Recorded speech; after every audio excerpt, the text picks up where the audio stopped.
اس بات کا خدشہ ظاہر کیا جا رہا ہے کہ خدا نہ خواستہ کوئی ایسا دن نہ آئے، اللہ رحم کرے کہ وہ ہمارا پاکستان ہمارے ہاتھ سے چھوٹے، ہمارا پیارا ملک ہمارے ہاتھ سے نکل جائے۔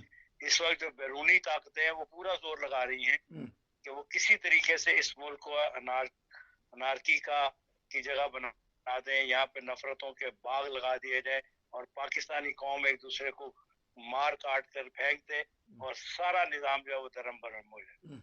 عوام کو اس وقت بہت زیادہ ضرورت ہے سوچ سمجھ کر اپنے قدم اٹھانے کی، اور سب سے بڑا ان سب معاملوں میں جو سب سے بڑا ایشو ہے وہ مذہبی رواداری کا ہے۔ کوئی فرقہ دوسرے فرقے کو ٹالریٹ کرنے کے لیے تیار نہیں، نہ وہ اس بات پہ متفق ہے کہ میں نے اپنے ایمان کا جواب اپنے خدا کو دینا ہے، نہ کہ کسی صدر کو دینا ہے، کسی وزیر اعظم کو دینا ہے، کسی چیف آف آرمی اسٹاف کو دینا ہے۔ جو غلطیاں ماضی میں ہو گئی فوج کے لیے، جو ماضی سے ہٹ کر ہوئی ہیں، ان سب چیزوں کو ہم نے ایک دفعہ مد نظر رکھتے ہوئے یہ فیصلہ کرنا ہے کہ ہمارے ملک کو صحیح طور پر، سماجی طور پر، اقتصادی طور پر چلنا ہے یا نہیں، اور جو ہماری اقتصادیات ہیں، جو ہماری اس وقت سیاست ہے، وہ پوری طرح غائب ہو چکی ہے، اور یہ سیاست قومی نہیں اب یہ ذاتی سیاست بن چکی ہے۔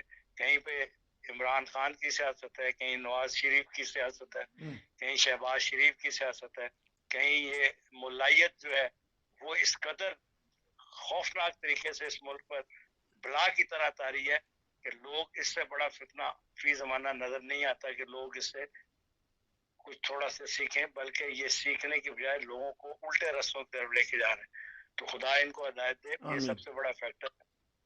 اور یہ قائد اعظم کے زمانے میں بھی انہوں نے یہی کیا تھا، جب پاکستان بننے والا تھا تو وہ یہ پاکستان کا درجہ نہیں دیتے تھے بلکہ کافرستان کا درجہ دیتے تھے۔ تو یہ آج بھی فیئر نہیں ہے۔ میں ایک سوال کر لوں کہ ابھی آپ نے نا بڑی زبردست بات کی کہ عوام کی میں شعور ہونا چاہیے، لیکن عوام تو بیچاری بے روزگاری میں، مہنگائی میں پسی ہوئی ہے۔ کہتے ہیں کہ ایک گھر کا خرچہ جس میں میاں بیوی 2 بچے ہیں، اس کے اوپر 1 لاکھ روپیہ ہو تو پھر وہ کرایہ دے سکتا ہے، بجلی کا بل دے سکتا ہے، اپنے کھانے پینے کا دے سکتا ہے۔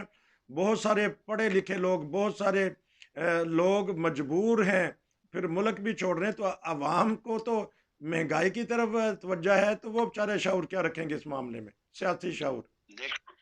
دیکھیں بات یہ ہے کہ میں نے پہلے بھی آپ سے عرض کی تھی کہ ہمارے جو مطالبات ہیں بحیثیت قوم کے وہ نہیں ہیں جو ہونے چاہیے۔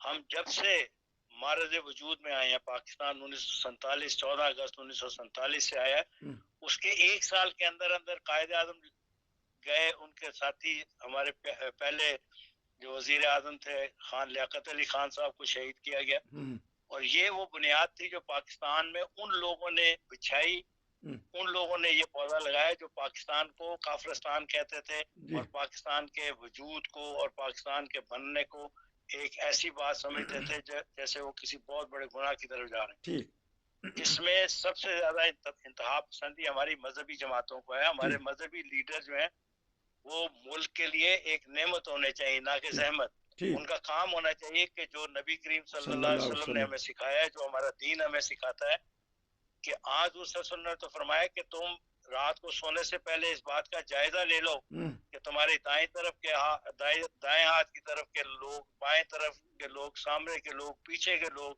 جو تمہارے ساتھ رہتے ہیں، ساتھ گھروں کے ساتھ ملتے ہوئے، وہ اپنا اپنا حق ادا کریں گے اور اس بات کی جواب دہی ہوں گے کہ انہوں نے اپنے پڑوس میں کسی بھوکے کو سوتے رہنے دیا، کسی تکلیف والے کی تکلیف نہیں دور کی۔ اس لیے ہم جو ان کی جو زندگی کی جو ایتھکس ہے، جو بنیادی باتیں، ہم ان سے بہت دور چلے گئے ہیں۔ پاکستان کو ہم سب اپنا ملکیت سمجھتے ہیں کہ میری ملکیت ہے، میرا حق ہے۔ ٹھیک، اچھا، ایک آپ نے بات اور کی، کیونکہ پروگرام کا وقت اب ختم ہونے والا 3-4 منٹ میں۔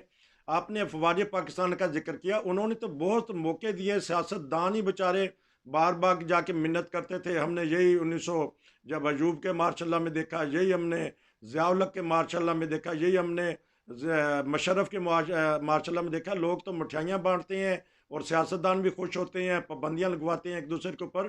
تو افواج پاکستان تو کوشش کر رہی ہے کہ سیاستدان آپس میں بیٹھ کے پاکستان کی ترقی کا ذریعہ بنے، جس طرح اب ہمارے یہ سپہ سالار ہیں انہوں نے بھی کہہ دیا کہ جمہوریت ہی سب سے بہتر ہے، ہم کسی معاملے میں نہیں پڑیں گے، سیاسی معاملے میں۔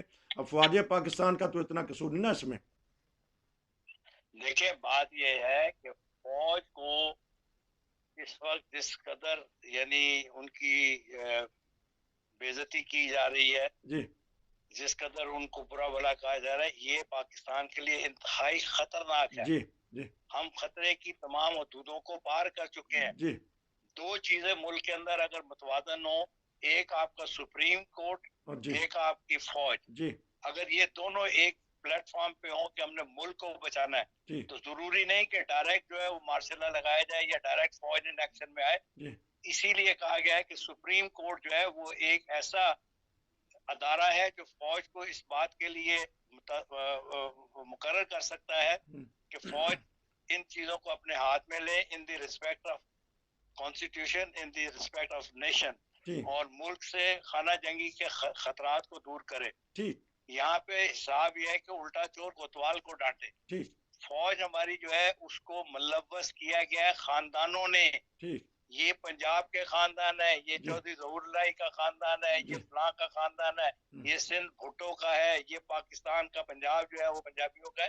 یہ وہ نفرتوں کے بیج ہیں جو ہماری نسل نے، جو ہمارے لوگوں نے، ہمارے سیاستدانوں نے لگائے، اور سب سے بڑا بیج جو ہمارے ملک کو تباہی کی خاطر لے کے جا رہا ہے وہ مذہب کی مد ہے۔ ٹھیک مذہب کے اندر آپ کسی کو آزادی دینے کو تیار نہیں، ٹھیک آپ کسی کو اس کی مرضی کے مطابق مذہب کے چناؤ کا اختیار نہیں دے رہے، جی جس کی وجہ یہ ہو رہی ہے کہ اس وجہ سے پاکستان کے اندر انارکی بڑھ رہی ہے، ٹھیک ملائیت اس حد تک بڑھ چکی ہے کہ وہ کسی کو بھی اٹھا کے فتویٰ دے دے۔